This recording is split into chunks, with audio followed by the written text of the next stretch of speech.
بصورت دیگر پھر نہ آپ ماضی کے حامل رہیں گے نہ مستقبل کے حامل رہیں گے. تو میرے خیال میں آپ کوشچنس کی طرف چلتے ہیں جی، ساتھ ساتھ اگر ہوا تو میں پھر آگے چیزیں میرے کے چلتا جاؤں گا. جی جناب بسم اللہ.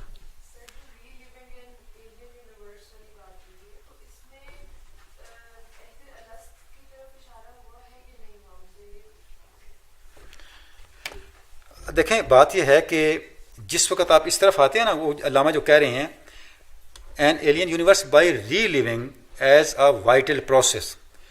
اب ری لیونگ کا مطلب یہ ہے، جس طرف آپ نے تھوڑا اشارہ بھی کیا، کہ یہ ایک طرح سے حیات نو ہے، یعنی آپ نے اس کو دوبارہ لیو کرنا ہے. تو جب آپ اس کائنات کو ایسیمیلیٹ کرنے کی کوشش کریں گے تو آپ لازماً عہد الست تک جائیں گے. اسی لیے جب صوفیاء اس بحث کو لے کے چلتے ہیں کہ ذات حق اور ہم میں کوئی چیز مماثل نہیں ہے، یعنی دیکھیں جب آپ دو چیزوں میں کوئی لنک پیدا کرتے ہیں تو تھوڑی بہت مماثلت ہوتی ہے نا، تب لنک پیدا ہوتا ہے. اگر مماثلت ہی نہ ہو تو پھر لنک پیدا نہیں ہو سکتا. پتھر پانی کو جذب نہیں کرتا، کاغذ کر لیتا ہے، کپڑا کر لیتا ہے، روئی کر لیتی ہے. کیوں کر لیتی ہے؟ ان میں تھوڑی سی مناسبت ہوتی ہے کہ ان کا کوئی نہ کوئی مالیکولر اسپیس ایک دوسرے کو آپس میں کوآرڈینیٹ کر رہا ہوتا ہے. تو انسان حادث ہے، مخلوق ہے، فانی ہے، مادی ہے، دیکھے جانے والا ہے، قابل محسوس ہے. ذات حق وراء الورا ہے، حواس سے ماورا ہے. اس کا کوئی تصور ہمارے پاس نہیں ہے، اس کی کوئی مثال ہمارے پاس نہیں. ہاؤ اٹ از پاسبل کہ ہم ذات حق کو کنٹین کر لیں؟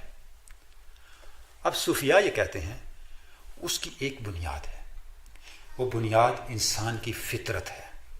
انسان کی فطرت کیا ہے؟ انسان کی فطرت یوم الست ہے، کہ جب انسان کا آغاز ہوا، حل اتی علی الانسان حین من الدہر لم یکن شیئا مذکورا. شے اس وقت ہوتی جب آپ اس کا ذکر کرتے ہیں. آج سے 50-60 سال پہلے موبائل کا کوئی ذکر نہیں تھا جو نہیں. اب ہے ہم اس کا ذکر کر رہے ہیں. انسان ایک ایسی شے ہے، اس پہ ایک ایسا زمانہ تھا یہ ناقابل ذکر تھا، لیکن یہ تھا. تصور کریں انسان کی عظمت کیا ہے. یعنی کسی اور شے کے بارے میں شاید یہ دعویٰ نہ کرنا آسان نہیں ہے. قرآن مجید یہ کہہ رہا ہے، اور کہہ کہاں رہا ہے؟ سورہ دہر میں، حل اتی علی الانسان حین من الدہر. اس وقت بھی انسان کسی نہ کسی صورت میں تھا.